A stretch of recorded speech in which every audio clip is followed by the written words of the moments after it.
निर्माणमोहा जितसङ्गदोषा अध्यात्मनित्या विनिवृत्तकामाः द्वन्द्वैर्विमुक्ताः सुखदुःखसंज्ञैः गच्छन्त्यमूढाः पदमव्ययं तत्।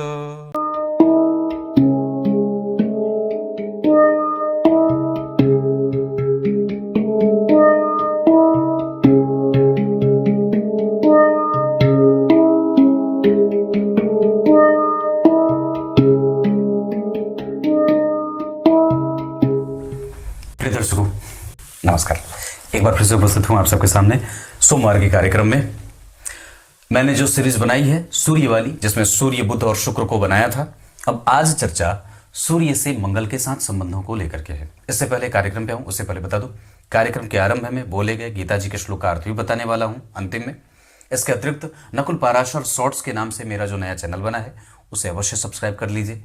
इसके साथ साथ मेरा जो एप्लीकेशन है ज्योतिषी लक्ष्य के नाम से, उसे भी आप प्ले स्टोर से डाउनलोड और इंस्टॉल कर सकते हैं। शुरू करते हैं आज का कार्यक्रम। रविवार के लिए अपना सवाल अवश्य लिखा करिए और रविवार के शाम का कार्यक्रम साथ ही देखा करिए।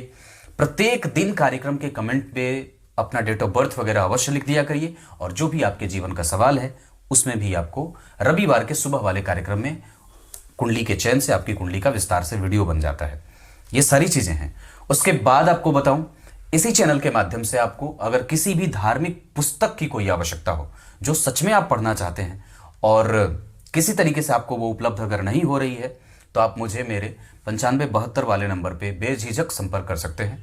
थोड़े दिनों में आपको वो पुस्तक आपके एड्रेस पे भेज दी जाती है, निःशुल्क भेजी जाती है, उसका कोई शुल्क नहीं लिया जाता। आइए अब कार्यक्रम पे लेके आता हूं। सूर्य और मंगल जब यहां पे एक साथ बैठे हों, किसी भी भाव की ये बात है, ऐसा आपको आपकी कुंडली के लग्न चार्ट में देखना है कि वो कहां बैठे हैं और किस भाव में बैठे हैं। जब कभी भी वो एक साथ किसी भी भाव में बैठे हों और अगर शुभ ग्रह की राशि में बैठे हैं तो बहुत अच्छा होता है। मतलब आप इसे अच्छाई के तौर पे कह दें तो धन, धर्म, जनता, ऊर्जा, लाभ, प्रसंग वसात क्रोध और प्रसंग के अनुरूप निश्चलता का भाव। मतलब जहां क्रोध करने की आवश्यकता है वहां क्रोध करेगा, जहां पे खुश रहना है वहां खुश रहेगा, जहां क्षमा करनी है वहां क्षमा करेगा, जहां दया करनी है वहां दया करेगा। मतलब वो स्वभावगत बैलेंस होता है। अगर सूर्य जहां बैठे हों, किसी भी भाव की बात कर रहा हूं, अगर सूर्य जहां बैठे हों वहां से दूसरे घर में मंगल बैठे हैं तो ये धन आता तो है, क्योंकि मैंने एक कार्यक्रम में बताई थी बात कि द्वितीय भाव के मंगल धन देते हैं, पर मेहनती बना करके, मेहनत करा करके। द्वितीय भाव में अगर शनि अकेले बैठे हों तो व्यक्ति को गंभीर बना करके धन देते हैं। गंभीर काम करके व्यक्ति धन कमाता है। जैसे गंभीर काम, जिससे मोटी रकम आए और मोटी रकम जाए। जैसे पहाड़ का काम हो जाए, गिट्टी बालू छड़ सीमेंट बिल्डिंग मटेरियल जमीन खरीद बिक्री कंस्ट्रक्शन का काम हो जाए, इंपोर्ट एक्सपोर्ट का काम हो जाए, बाहर माल भेजना, बाहर से लाना, खानदानी रईस, ऐसा वाला वो स्वभावगत भी वैचारिक रूप से गंभीर होता है। पर सूर्य से दूसरे भाव में मंगल अगर हो तो ऐसे ही धन आए भी और जाए भी। पर व्यक्ति कई बार स्वभाव से थोड़ा कड़वा और कठोर हो जाता है, झूठ बोलने वाला भी हो जाता है। अब वहां पे उसके साथ मित्रता में बहुत कम लोग रहते हैं, या फिर कई बार मित्र होते हैं पर छूटते बिगड़ते रहते हैं, छोड़ते बिगड़ते। मतलब वो एक होता है बहुत लंबे समय तक की मित्रता जो होती है वो नहीं रखती है। यहां पे कई बार मतभेद सामने आ जाते हैं। कई बार व्यक्ति खूंखार बोल देता है, कड़वा बोल देता है, मसालेदार भोजन करता है और बोलते हैं ना उसको खराब भोजन करने वाला, विष्ठा खाने वाला। हाँ, मांसाहार को विष्ठा ही कहते हैं, विष्ठा खाने वाला, और दुर्बुद्धि से युक्त हो जाता है। उसको भोजन में पता ही नहीं चलता कि वो क्या खाए, और बहुत ज्यादा खाने वाला होता है, हैवी, मतलब भारी, और काफी फूडी होता है। ऐसा इस पे विचार करने की आवश्यकता है। मतलब आपके पास धन है पर कई बार वो पैतृक संपत्ति में नष्ट ना हो, इसका ध्यान भी रखना चाहिए। सूर्य से तीसरे मंगल बड़े अच्छे, पराक्रमी, कम्युनिकेटिव, साइंटिफिक, अप्रोच करने वाला और दूसरों की भावनाओं को समझने वाला, गुणग्राही होता है, तात्क्षणिक निर्णय लेने वाला, पराक्रमी और तुरंत बदलने वाला। निर्णय के हिसाब से बदल जाए, सामने वाले के हिसाब से अपनी बुद्धि बदल ले। जनता से उसके सहयोग उसको मिलते रहते हैं, लोगों से सहयोग उसको मिलता रहता है। उसकी बात करने की शैली, उसका हाजिर जवाब होना, उसके प्रभावों में वृद्धि होना, और वो जहर की तरफ फैलने वाला होता है। मतलब जहां भी जाए लोग उसको सम्मान देते हैं, उसका आदर होता है, समाज में प्रतिष्ठित भी होता है और धर्म भी करने वाला होता है। पर एक नेगेटिव बात यह होती है कि यह धर्म दिखा दिखा करके करता है। भाई के साथ उसके संबंध अच्छे रहेंगे, भाई के साथ मिलकर के रोजगार भी करता रहे, पिता के साथ जुड़ करके भी रोजगार करना चाहे तो बिल्कुल कर सकते हैं। इसके अतिरिक्त उसके संबंध पिता से अच्छे होते हैं, भाइयों से अच्छे होते हैं। हाँ, अगर दशम भाव के अधिपति होकर के यहां बैठे हों और अगर वो क्रूर ग्रह की राशि में बैठे हों, सूर्य की राशि में बैठे हों, गुरु की राशि में बैठे हों, मंगल की राशि में, अपने ही राशि में बैठे हों मंगल, तब ये अच्छी बात और भी बढ़ जाती है। मतलब आपका पराक्रम तब संपूर्ण होगा। व्यक्ति अपने पराक्रम के बल पे संपूर्ण क्षेत्रों का अधिपति बनता है। सूर्य से 4 घर आगे अगर मंगल होते हैं तो अमंगल होता है। अब घर में कलह का वातावरण सर्वप्रथम बनेगा, दिमाग भन्नाया हुआ रहेगा, बैलेंस करने में गड़बड़ी होगी, जहां क्रोध करना होगा वहां शांत रहेंगे और दिखावटीपन में ज्यादा रहते हैं। कई बार पैसों का दिखावा भी होता है, उसको टिका करके रखने में दिक्कत होती है। कई बार बहुत बढ़िया मिल भी जाए तो भी व्यक्ति उसको टिक करके रख नहीं पाता। चल अचल संपत्ति बनाने में दिक्कत होती है, एक्सीडेंट वगैरह का योग बन जाता है, हृदय क्षेत्र परेशान होता है, ऑपरेट होना पड़ता है, दूसरों के हिसाब से काम करना पड़ता है, मतभेद बना रहता है, जाहिर नहीं कर पाते, कई बार कुंठित होकर के रह जाते हैं।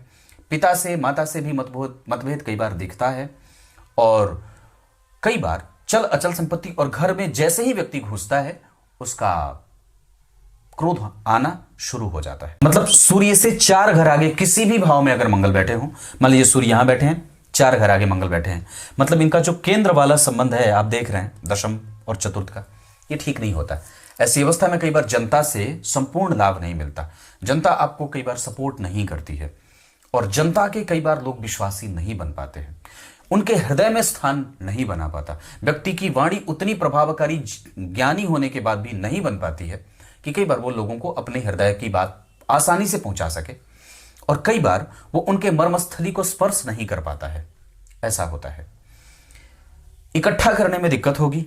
चल अचल संपत्ति वाली बात मैंने कही, भूमि भवन वाहन, हाँ नौकरी वगैरह में यहां पे लाभ मिल जाता है, पद पे चला जाता है और पब्लिक डीलिंग का काम उससे नहीं होता है और कई बार वो आसानी से अपनी बात लोगों तक नहीं पहुंचा पाता है, किसी दूसरे द्विभाषीय की आवश्यकता पड़ती है। सूर्य से 5 घर अगर मंगल यहां बैठेंगे, ये भी आपको गड़बड़ करते हैं और कई बार आपको परेशान करते हैं आपके रिकॉग्निशन में, यश, मान, पद, प्रतिष्ठा, गौरव, आपका दबदबा, आपका प्रभाव और आपका जो रिसर्च है वो कई बार बाधित होता है। जिस क्षेत्र पे आप काम करते आए हैं कई बार वहां से आपको लाभ नहीं मिलता, कई बार एजुकेशन कहीं और से पढ़ेंगे, नौकरी कहीं और करेंगे, बेरोजगारी भी कई बार मत्थे लग जाती है, देर तक मेहनत करनी पड़ती है और बाद में जाकर के देर के बाद सफलता मिलती है।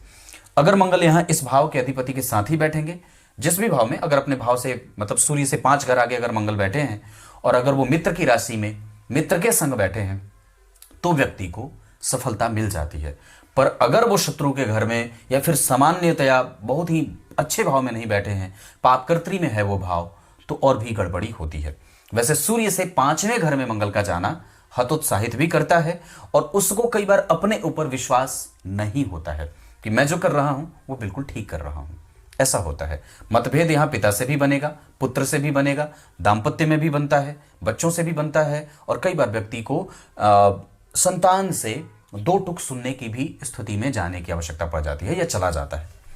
सूर्य से 6 घर आगे मंगल साहसी, बुद्धिमान, समझदार, अपनी ऊर्जा का सतत अच्छा इस्तेमाल, कब कौन सी बात बोलनी है इसका पाठ, किस व्यवहार को कब प्रकट करना है इसका ज्ञान, गुरुजनों की सेवा, गरीबों की मदद, जरूरतमंदों की सेवा में लागू रहना, लोगों के लिए हमेशा ही तत्पर रहना, सामाजिक सद्भाव बनाने की कोशिश करना, निराश नहीं होना और कभी भी निराशा से युक्त होकर के कोई बात न करना, ब्राह्मणों का पूजक, घर में घुस करके मार देने वाला और साहसी, निष्ठुर नहीं होता, गलत के लिए गलत और सही के लिए सही होता है। चंद्रमा सूर्य से 7 घर आगे मंगल, यह प्रतियोग का योग कहा जाता है।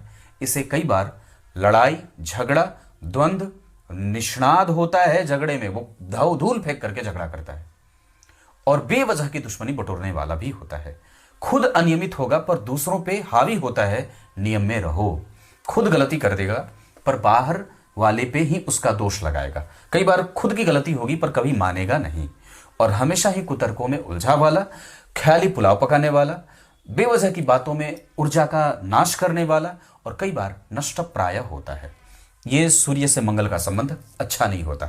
ठीक उसी तरीके से सूर्य से जब 8वें भाव में मंगल बैठेंगे किसी भी भाव से, यह भी अच्छा नहीं माना जाता।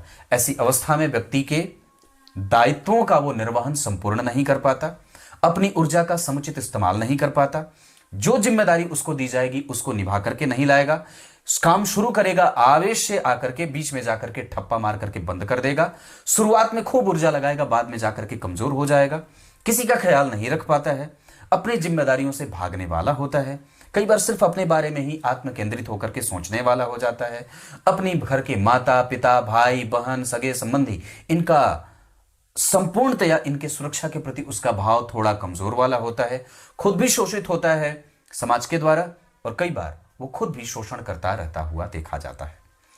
सूर्य से नवम के मंगल धार्मिक, प्रत्यक्षतया मेहनत करने वाला, हमेशा ही समाज के लिए सोचने वाला, समाज की गतिविधियों को लेकर के चिंता पैदा करने वाला, समाज के लिए हमेशा ही जीवंत रहने वाला, कभी भी कुंठा से ग्रसित न रहे, ऊर्जावान, राजसिक और सिपाही की भूमिका में होता है, प्रहरी होता है, धर्म का रक्षक, धर्म को जानने वाला और किसी भी साधु महात्मा के लिए हमेशा ही तैयार और संग्राहक की भूमिका में होता है। संग्रह करेगा और दूसरों को देगा, संग्रह करेगा दूसरों को देगा। अगर वो आमदनी भी उसकी थोड़ी कम हो चाहे ज्यादा हो, उतने में ही लोगों को देना चाहता है। मतलब यहां पे वो निष्णात होता है सेवा भाव के मामले में। सूर्य से दशम स्थान के मंगल जनता से सपोर्ट नहीं मिलता, मंगल दिग्बली हो जाते हैं। इस वजह से अकेले अगर होंगे सूर्य से 10 भाव आगे तो वहां वो क्षेत्र से संबंधित समस्या पैदा करते हैं, करियर कमजोर होता है, अनएस्टैब्लिशमेंट होता है, बार बार काम छुड़ाने का काम और डर लगा रहता है। ऐसी अवस्था में कई बार व्यक्ति वैरागी भी हो जाता है क्योंकि उसके मनोनुकूल परिणाम कई बार नहीं मिलते, बेवजह की झगड़ों में भी उसको फंसते देखा जाता है और कई बार अत्यंत व्यग्र होकर के निर्णय लेने वाला होता है। जल्दबाज प्रवृत्ति उसके जेहन की सबसे आसान बात होती है। कई बार उसके पास साहस और घबराहट में भी कमी देखी जाती है, घबराहट भी होती है। एकादशवां ठीक नहीं होता, ये कई बार वाचाल बना देते हैं, दूसरों की संपत्ति को ही अपना कहता फिरता है और कई बार अपने पास वो गुण दोष नहीं देखता, दूसरे में ही नुक्ताचीनी करता रहता है। जो प्राप्त करना है उसको छोड़ करके जो अप्राप्य है उसके पीछे भागने की कोशिश में लगा रहता है या हमेशा भागता रहता है। कई बार निर्वैर होता है और कई बार वो बहुत ही ज्यादा लालची भी हो जाता है। जो चीज पाना है उसके पीछे दिमाग नहीं लगाएगा, जहां नहीं जाना है उस यात्रा पे निकल जाता है। यात्रा से पहले कोई भी मंथन चिंतन और मनन नहीं होता, बेवजह की बातों में अपनी ऊर्जा यहां भी नष्ट होते देखी जाती है। सूर्य से 12वें मंगल धर्म निरपेक्ष बना देता है, सबका आदर करने वाला, सम्मान, बड़े बूढ़ों का आशीर्वाद प्राप्त करने वाला, सही जगह पे धन खर्च करने वाला, व्यवसायिक प्रवृत्ति का होता है, ऊर्जा होती है, क्रोधी होता है, क्षमा ना करे, हाँ हालांकि दम्भी नहीं होता और घुमंतु होता है, घूमने वाला होता है, प्रिय होता है और हमेशा ही पत्नी का प्रिय, पति को प्रेम करने वाला, पत्नी को प्रेम करने वाला, ऊर्जावान बना रहता है। कभी भी उसकी ऊर्जा गलत जगह पे नहीं जाती। हाँ, देर से परिणाम भले मिल सकते हैं पर उसके मन के हिसाब से ही परिणाम मिलते हैं। अगर आप लोग कहेंगे तो मैं इस पे एक अलग सीरीज बना सकता हूं कि सूर्य और मंगल यहां बैठे हो तो, सूर्य और मंगल यहां बैठे हो तो विभिन्न भावों में उनकी युति कैसी है, ऐसा बना सकता हूं। वो आगे बनाऊंगा पर ये पहले सीरीज खत्म हो जाए तब। अब आइए आपको गीता जी के श्लोक का अर्थ बता देता हूं। गीता जी के 15वें अध्याय के 5वें श्लोक में निर्माण मोहा भगवान ने बात कही है ना, जिसने मोह पे विजय प्राप्त कर लिया है, या फिर जिसको कोई चीज प्राप्त हुआ तो भी ठीक है, नहीं प्राप्त हुआ तो भी ठीक है, वो संग असंग से मुक्त है, वो किसी के संग नहीं है। हाँ, संग होने का मतलब होता है कि उसमें चिपक ना जाना, ठीक है तो ठीक है। राम जी के संग उसकी मैत्री होती है, राम जी का दास होता है, राम जी को समझने वाला होता है, ओमकार में उसका ध्यान लगा रहता है, निरंतर नाम जप में लगा रहता है, किसी के गुण दोषों में उसकी कोई अनुरक्ति विरक्ति नहीं होती, हमेशा ही अपने काम से काम रखने वाला और खुद को भक्ति के मामले में स्वार्थी बना लेने वाला होता है।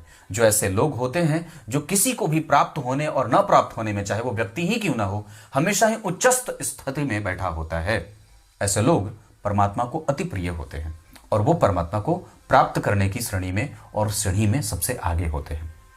कुछ इसी तरीके से आज के कार्यक्रम का समापन करते हैं। तब तक के लिए इजाजत दीजिए, कल एक बार फिर से उपस्थित होंगे आप सबके सामने। तब तक के लिए बहुत बहुत नमस्कार।